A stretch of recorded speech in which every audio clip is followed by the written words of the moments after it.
Olá, pessoal. Hoje eu estou aqui para apresentar para vocês o ponto 11, agentes diplomáticos. Esse assunto é principalmente direcionado ao pessoal do noturno 1, porque a gente teve alguns feriados de segunda-feira. Mas de todo jeito a gente deixa para a próxima aula para tirar dúvida e também fica disponível eventualmente para outras turmas. Então, ponto 11, agentes diplomáticos. Primeiramente, o direito diplomático não é uma novidade, né?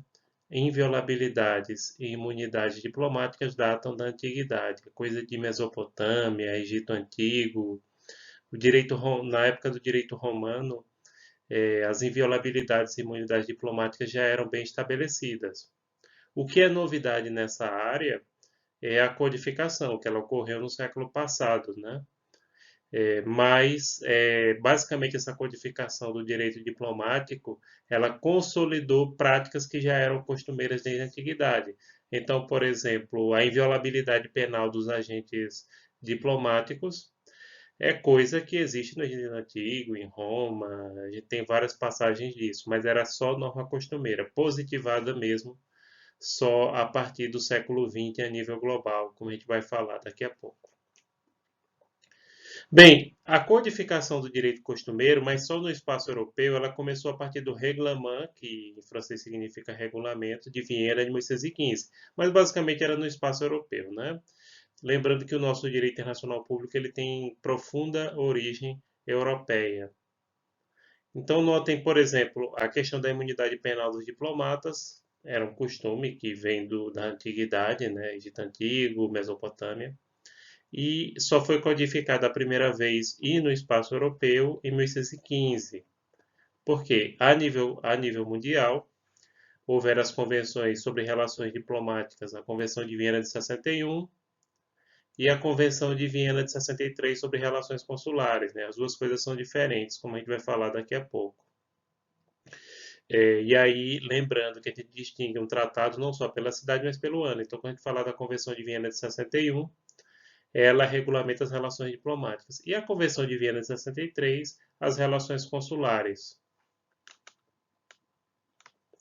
Primeiro, a gente tem que trazer um pouco a diferença entre diplomatas, cônsules, embaixadores, né? Aqui no Brasil a carreira é unificada, tem país que a carreira é separada, mas aqui no Brasil é unificado, é um concurso só. Eu vou falar inclusive sobre o concurso nessa videoaula. E no Brasil a gente chama agentes diplomáticos. Então, agentes diplomáticos a gente tem dois tipos: os diplomatas propriamente ditos e os cônsules.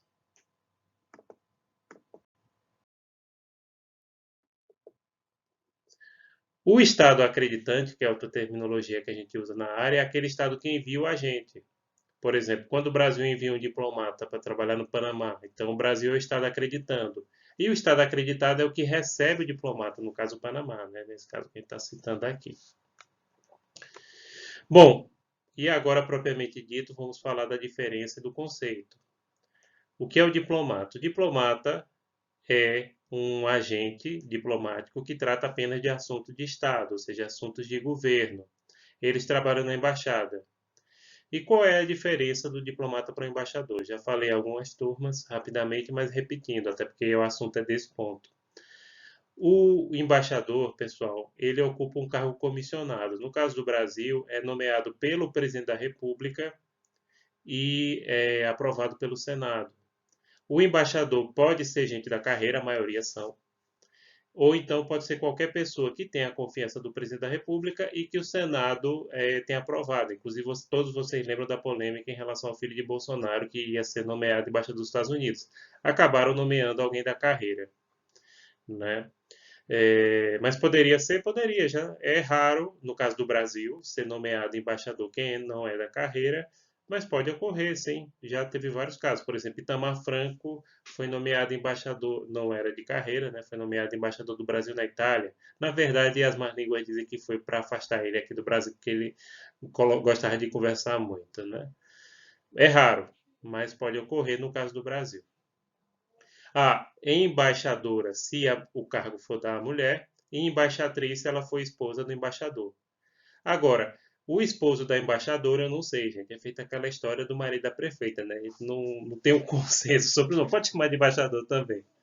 É, então é isso, entenderam? Diplomata é quem faz o concurso do Instituto Rio Branco, que a gente vai falar no final desse vídeo, inclusive para incentivar que vocês façam a carreira diplomática. Interessante, aqui na SES a gente não teve um ex-aluno que conseguiu passar o Instituto Rio Branco. A gente tem ex-aluno juiz, a gente tem ex-aluno promotor, a gente já teve ex-aluno até ministro do STJ, nem fala desembargador, né, que tem uma carrada, ministro de Estado da Justiça, né, Fernando Lira, etc. Mas a gente ainda não teve diplomatas e a gente está merecendo. Então, por isso que eu quero fazer uma campanha aqui de incentivo para que vocês façam o concurso da diplomacia. Eu já fiz o concurso uma ou duas vezes, agora eu nem me lembro direito. Eu sei que dia desse eu achei o papel de inscrição de 2009, né, no meio de um livro de Direito Internacional Público. E, francamente, hoje eu me arrependo de não ter estudado seriamente para o concurso. Para mim é um pouco tarde, não pela idade, mas pela dimensão que a minha vida tomou. Eu casei, eu tenho filho, e hoje, para você começar, por exemplo, de um posto na África com a criança pequena, ou em qualquer outro país que tenha uma situação complicada de conflito na Ásia, no Oriente Médio, se a gente for designado para. É complicado, né? Quando a gente já tem uma família assim, e tem minha mãe que é idosa, meu sogro também é idoso com problema de saúde, então a gente pensa na família. Mas assim, quando eu estava saí da faculdade, que eu fiz mestrado, eu pensei em fazer concurso para carreira diplomática. Não estudei seriamente, porque é um concurso muito concorrido, demora de 1 a 2 anos. Mas hoje eu acho que talvez tivesse sido melhor do ponto de vista da segurança, porque concurso para professor e a carreira de professor, apesar que eu trabalho, graças a Deus, numa instituição que é séria, e eu deixo isso bem registrado, mas a gente sabe como é essa questão, né?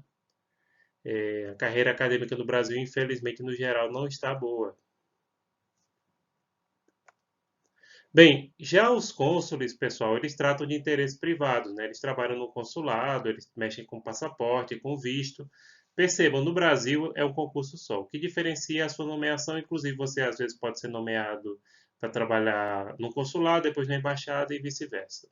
Agora, os diplomatas só trabalham em embaixada. Os consulados trabalham só, os cônsules trabalham no consulado. Gente, consulado não é filial de embaixada, tá? Consulado é uma repartição que só trata de assuntos privados. Ou seja, o consulado parece um cartório, emite documento, faz certidões de nascimento, casamento, etc. O que diferencia é a atribuição, tá? Não é porque um é filial do outro.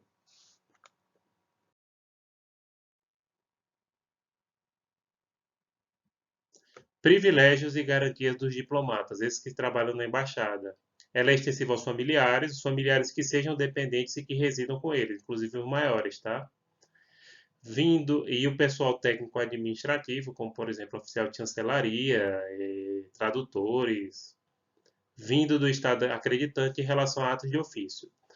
Em relação aos privilégios e garantias dos diplomatas, é importante frisar que eles são extensivos para atos da vida privada, inclusive aos familiares, como a gente falou aqui.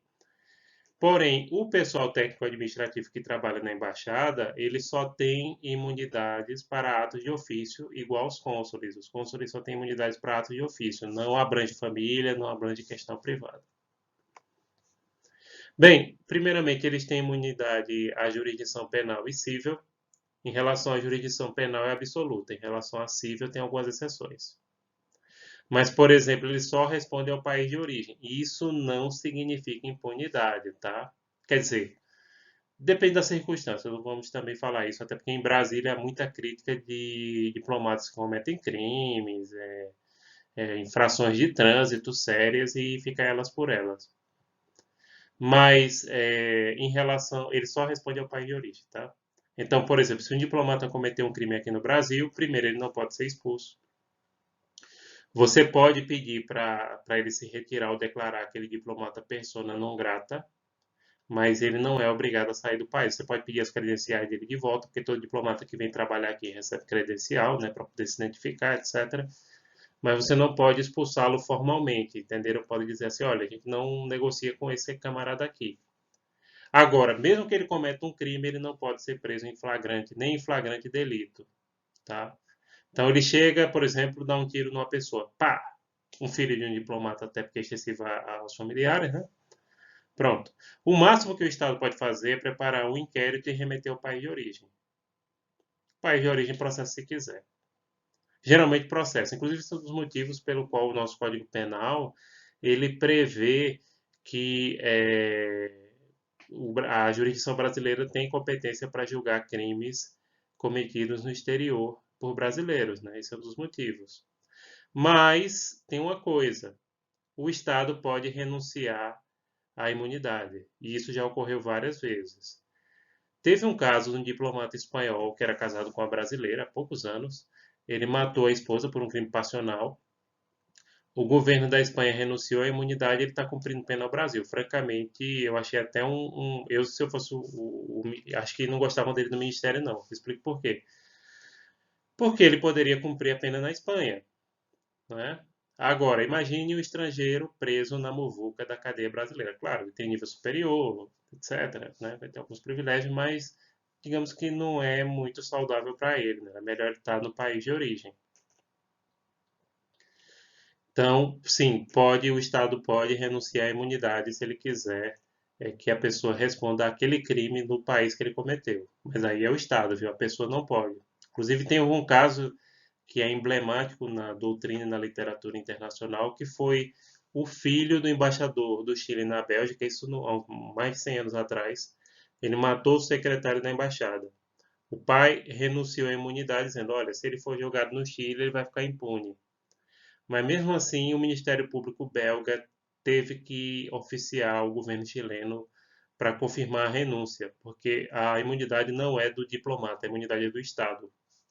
Então, só o Estado pode renunciar. Claro, o pai, uma pessoa de consciência, queria que o filho respondesse pelo crime, porém, o governo chileno teve que confirmar essa renúncia. Inviolabilidade física, né, envolve prédios, residências, automóveis, malotes diplomáticos também. É a embaixada, né? Sim, embaixada não é território estrangeiro. E esqueçam isso, eu vou explicar. Até o século XIX, havia a teoria da extraterritorialidade que dizia que a embaixada era território estrangeiro. Porém, do século XIX, perceba, no século retrasado, aí já se consolidou a ideia de que embaixada, e na própria legislação internacional, na Convenção de Viena de 61, a embaixada ela não é território estrangeiro. A embaixada ela possui inviolabilidade devido à teoria do interesse da função, ou seja, de acordo com a função que ela representa. Até porque, gente, já pensaram se embaixada fosse território estrangeiro, que seria complicado até você calcular o território do país, porque, por exemplo, o território do Brasil seria essa área que a gente vive, mais as embaixadas que a gente tem lá fora e menos as estrangeiras que a gente tem em Brasília. A embaixada ela é propriedade, percebam, e por isso que até alguns civis confundem. Ela pode ser, porque também pode ser alugada. Eu conheço algumas embaixadas que são alugadas, né? Ela pode ser propriedade do Estado. Inclusive, se ela for propriedade do Estado, ela é imune a tributos, né? Como IPTU, etc. Mas ela pertence, do ponto de vista do território, ao Estado, né? No qual ela está funcionando. Ou seja, a embaixada americana em Brasília, ela é do governo dos Estados Unidos, enquanto propriedade, mas o território pertence ao Brasil. Claro, é totalmente inviolável, não tem ordenamento do STF, mesmo num caso de flagrante ou de emergência, só pode adentrar com autorização do embaixador. Isso é absoluto, não tem exceção. Desobrigação de depoimento, né, como acontece com algumas autoridades, inclusive o presidente da República, eles não, os diplomatas não são obrigados a depor. E imunidade tributária. Essa imunidade tributária, pessoal, é só para os impostos diretos, por exemplo, imposto de renda, contribuições previdenciárias. Aí eles pagam para o país de origem, eles não pagam no país. Então, um diplomata brasileiro na Europa, ele paga imposto de renda para o Brasil e a contribuição previdenciária para o governo brasileiro, mas não do lugar que ele esteja. Inclusive, até é melhor, porque Portugal, por exemplo, se um embaixador do Brasil em Portugal, o imposto de renda dele seria 42%, né? Se ele alcançar aquela faixa de renda que tem. Que em Portugal o teto do imposto de renda é 42%. Aqui no Brasil é 27,5%, que já é muita coisa, né? Tem gente que paga que o diga.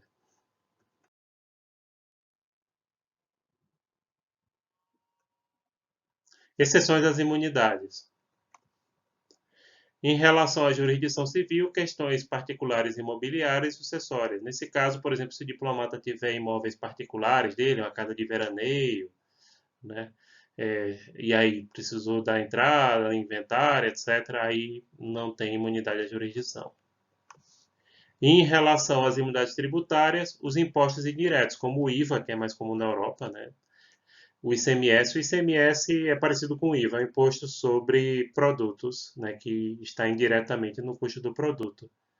Porém, o nosso o IVA, ele seria como se fosse a junção do ICMS e ISS. Ele serve tanto para serviços quanto para produtos, e é um imposto mais moderno. Quem gosta de direito tributário sabe do que eu estou falando, inclusive nas propostas de reforma tributária tem a adoção do IVA, que é o Imposto sobre Valor Agregado aqui no Brasil. Então, obviamente, o diplomata ele não vai comprar 1 quilo de açúcar e vai pedir, olha, desconta aqui o meu imposto, porque eu tenho imunidade. Não vai fazer isso. Claro, existe desconto para imposto em caso de turismo, né? Tem alguns países, inclusive como o Uruguai, que dá isso, cartão de crédito estrangeiro. Se você compra num restaurante, você já recebe o desconto. Tem aquela questão do duty free, que você pega a nota fiscal e recebe uma parte, né, do tributo, né, ou até em aeroportos, etc. Mas aí é uma situação de turismo. Percebam que o diplomata ele está residindo no país, então ele paga esses impostos que vêm sobre os produtos e os serviços. Em relação a patrimônio particular, se ele tiver que não seja do Estado, incide em PTU, inclusive em relação a automóveis, né? No caso do Brasil, IPVA. Garantia dos cônsules. A garantia dos cônsules, pessoal, não é extensiva aos familiares, só cabendo para atos de ofício. Primeiro, a gente tem a inviolabilidade física, mas só para atos de ofício, tá? E imunidade à jurisdição, né? Também para atos de ofício, igual pessoal técnico administrativo. Teve um caso que é um pouco insólito, que ocorreu em São Paulo, numa briga entre dois cônsules da República Dominicana por questões de trabalho. A justiça brasileira, aquilo ali foi lavado TCO, né? Vias de fato, e foi para a justiça brasileira disse que a imunidade acobertava. Por quê? Porque os cônsules brigaram no consulado por assuntos de serviço, né? Então, diz, não, aí é para atos de ofício. Então, os tapas foram considerados atos de ofício.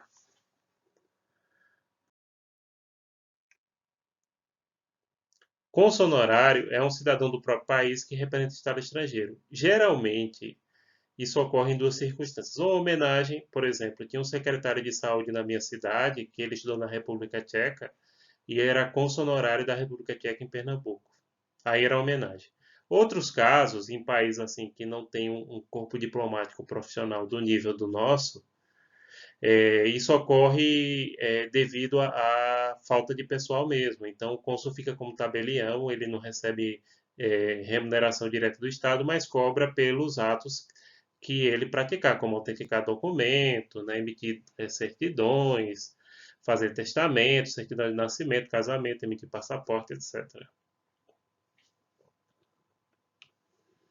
As convenções de Viena de 61 e 63 também estabelecem imunidades diplomáticas para chefes de Estado e chefe de governo e do Estado estrangeiro junto a tribunais nacionais. Essas imunidades, de acordo com as decisões da Corte Internacional de Justiça e do Supremo Tribunal Federal, STF, são absolutas, né, salvo em questões trabalhistas. A questão trabalhista não pode ter execução, não, que é bem interessante, tem que executar no país de origem. Mas podem ser renunciadas pelo próprio Estado, fato que não é incomum, como lembra Mausuoli.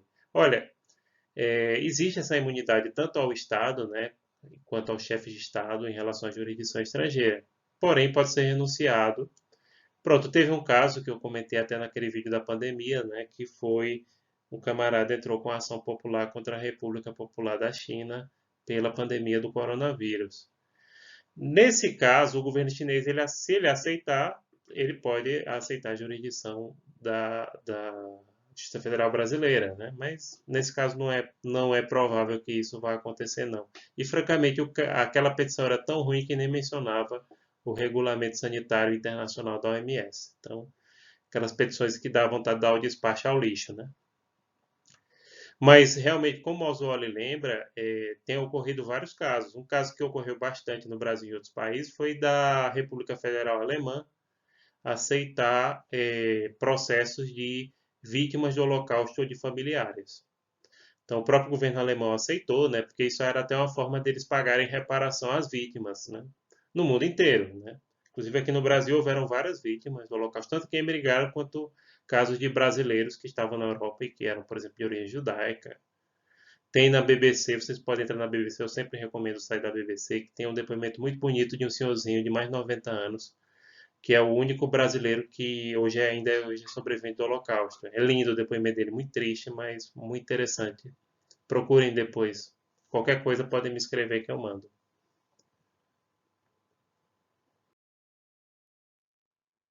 Pessoal, agora, como eu prometi, vou falar da carreira diplomática brasileira. O Brasil não é de hoje. Desde o século XIX, o Brasil tem uma tradição de ter um corpo diplomático de excelência, muito bem formado, né? Isso é uma coisa que se consolidou a partir do Segundo Império e também devido à atuação que a gente já falou aqui do Barão do Rio Branco, né? Então, nossa diplomacia, via de regra, sempre representa muito bem o Brasil lá fora. Então, a gente tem um concurso muito bem estruturado, a gente tem uma carreira de excelência mesmo, e é um dos concursos mais difíceis do Brasil. Como eu disse a vocês, eu já fiz a prova, peguei ponto de corte em economia, devia ter estudado mais e devia ter insistido, né? Para se preparar para o concurso desse é 1 a 2 anos, mais ou menos. Falar um pouquinho para vocês da carreira diplomática, né? Bom, o Instituto Rio Branco, né, ele foi criado em 18 de abril de 1945, como parte da comemoração do centenário de nascimento de José Maria Silva Paranhos Júnior, Barão do Rio Branco, que é o patrono da diplomacia brasileira, como a gente já falou várias vezes. O Instituto Rio Branco ele funcionava no Rio de Janeiro e depois foi transferido para Brasília. É a Academia Diplomática Brasileira. É, todo ano tem um concurso para o Instituto Rio Branco, porque é uma mistura de academia com concurso. Pronto, é parecido com a questão de formação de oficiais que ocorre na polícia e no Exército, né? Eles abrem a seleção, agora o período que você está estudando lá, você já recebe um salário, né? Já fica recebendo. Então, aprovado no concurso de admissão do Instituto Rio Branco, IRBR, entrará para a carreira diplomática como terceiro secretário, é o nível mínimo, né? E os cargos seguintes na carreira são segundo secretário, primeiro secretário, conselheiro, ministro de segunda classe e ministro de primeira classe, que é o embaixador. Aliás, se for escolhido o embaixador da carreira diplomática, tem que ser um ministro de primeira classe. A promoção aí é por antiguidade e merecimento. A carreira diplomática, pessoal, ela parece uma mistura de carreira militar com carreira da magistratura. É bem parecido. Tem, assim como se fosse as entrâncias, que seriam os postos classe A, B, C, D, e há uma forte noção de hierarquia lá dentro, né? Então, por exemplo, geralmente quando chega um diplomata de uma hierarquia superior, os inferiores levantam imediatamente e cumprimentam. Isso é obrigatório, viu? É até considerado a extrema falta de educação não fazer isso. Eles só usam roupas formais, inclusive eles reclamam muito que tem que usar sempre paletó, não sei o quê. Tá ali as mulheres, né, vestido, etc. E quando você é aprovado, você já fica como terceiro secretário e já está recebendo o salário, né? E tem que estudar lá em Brasília enquanto está recebendo já esse salário. Então é um concurso extremamente concorrido. Infelizmente, no último ano só abriram 20 vagas. É pouco.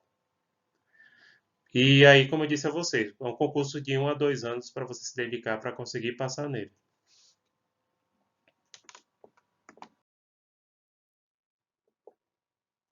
O salário inicial de terceiro secretário em 2019, que é o último edital, eu conferi, é de R$ 19.199,06, o valor bruto, né?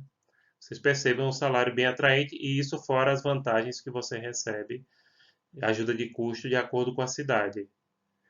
Quanto mais cara a cidade, maior é a ajuda de custo. Então, por exemplo, você for nomeado para Londres ou para Tóquio, que são das cidades mais caras do mundo, você não vai receber uma ajuda que fosse receber na cidade do México ou em Buenos Aires, que são cidades mais baratas até do que boa parte das cidades brasileiras, né?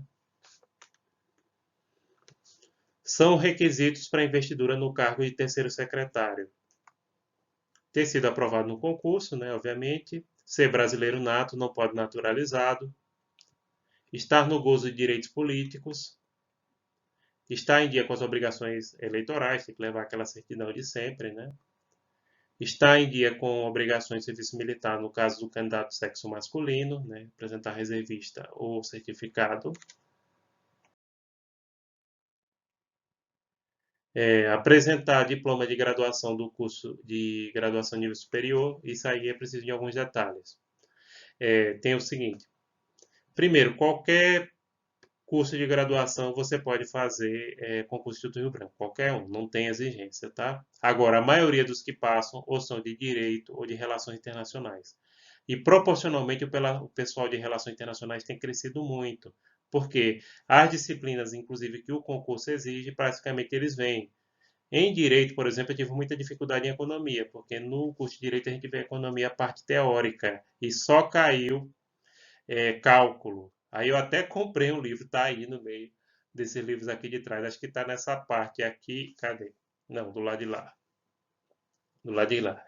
Do lado de lá. É um desses livros que está aqui no canto, é um livro de economia para o concurso Rio, Instituto Rio Branco. Mas acabei não estudando porque estava interessado mais em passar no doutorado. Mas eu comprei o livro, né, para estudar. Aí pode ser qualquer curso de graduação, mas a maioria é isso. É Direito, RI, algum outro de Letras e algum outro perdido de outro curso. Porque são cursos que têm mais a ver com o concurso, né? Tem idade mínima de 18 anos, antigamente tinha máxima, agora não tem mais idade máxima.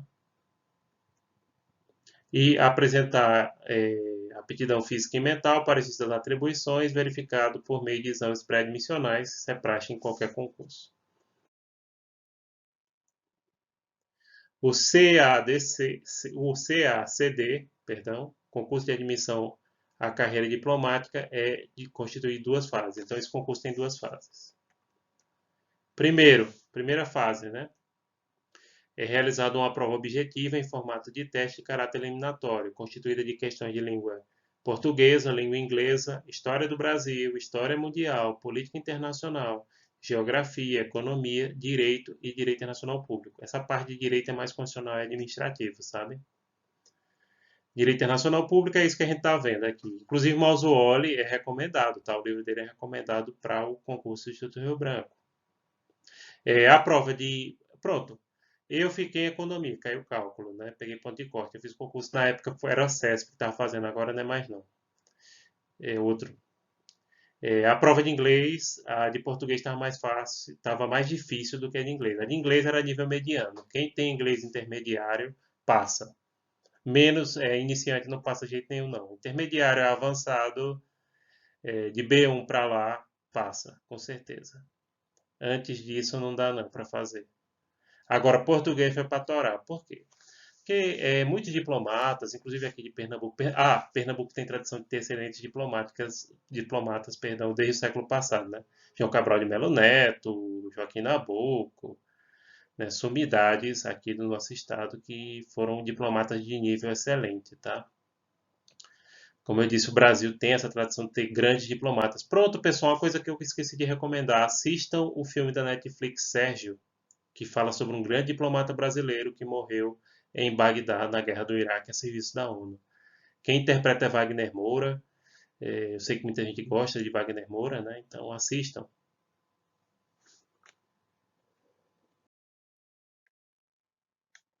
A segunda fase tem provas escritas, né, de caráter eliminatório e classificatório, constituídas de questões da língua portuguesa, língua inglesa, história do Brasil, geografia, política internacional, economia, direito e direito internacional público. Como eu disse, a parte de direito que eles falam em geral é constitucional e administrativo.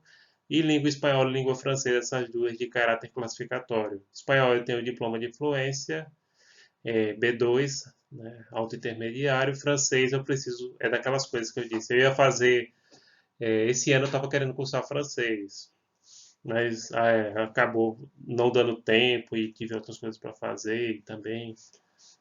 E depois entrou a pandemia e adeus. Bem, os aprovados no concurso de admissão são empossados na classe inicial da carreira de terceiro secretário e matriculados no curso de formação diplomática do Rio Branco, o qual tem duração de 3 ou 4 semestres. Antigamente era mestrado, agora está só um curso de formação, acho que a nível de especialização. né? Então, esse curso ele dura de 3 a 4 semestres, lá em Brasília. Você já recebe aquele salário, né, os 19 mil reais, e vai ter que cursar. Bem, após os 2 ou 3 primeiros semestres do curso, os jovens diplomatas passam a cumprir estágio, né, profissional na Secretaria de Estado das Relações Exteriores, no Itamaraty, lá em Brasília, concomitantemente com a realização do último semestre do curso. Então, esse estágio é feito no próprio Itamaraty, no Ministério. Já está lá em Brasília, né? Então, estuda uma parte e trabalha.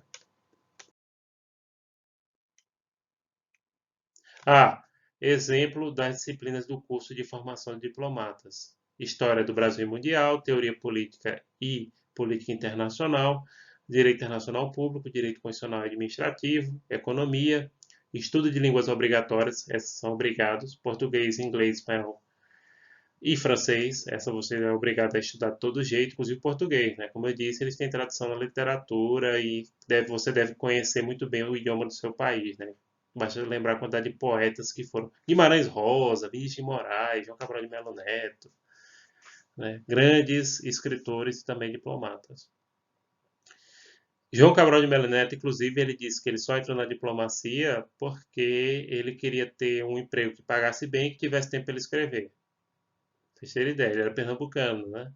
Ah, e ele foi afastado pela ditadura, começo da ditadura, porque ele era comunista. Mas ele entrou com um processo, foi barrado no STF. Na época, a ditadura ainda estava escutando o STF e disse que era o seguinte: como ele não fazia militância comunista, e aí decidiram que era uma questão de foro íntimo que a própria ditadura não poderia intervir, já que ele não realizava militância, não participava, era só uma questão de foro íntimo dele, a posicionamento dele, né? E aí ele foi reintegrado à carreira. Já Vinícius de Moraes, que era de esquerda, não era, não sei se era comunista, mas era de esquerda, ele foi afastado. Mas Figueiredo, que na época era, que depois foi o presidente da República e era diretor do SNI, disse que ele não foi afastado, não foi porque era de esquerda, não, porque ele era vagabundo. Que ele era vagabundo, todo mundo sabe, porque ele era poeta, boêmio, casou umas 7 vezes na época que no Brasil não tinha nem divórcio, né? Mas, por outro lado, ele trabalhava na Embaixada do Brasil em Montevidéu e queria viver em Buenos Aires fazendo show e tomando uma, que ele bebia muito e com força, né? Porém, eu faço a seguinte crítica: se Vinícius de Moraes fosse a favor do regime militar, ele não teria sido afastado. Tá certo, concordo, ele era vagabundo, era boêmio, não sei o quê. Só vivia tomando um e querendo fazer show, era um poeta excelente, um músico excelente. Mas, de fato, ele não era muito chegado no serviço, não. Mas se ele fosse do lado dos homens, eles não tinham afastado ele. Podem ter certeza disso. Ah, a família de Vinícius de Moraes depois foi indenizada, depois que ele morreu. Bem, sim, aí essas são obrigatórias. E você tem que escolher uma facultativa, que atualmente pode ser ou chinês, árabe ou russo. Então escolhe uma dessas para estudar também. Eu, francamente, eu iria ou para o árabe ou para o russo. Chinês, eu não.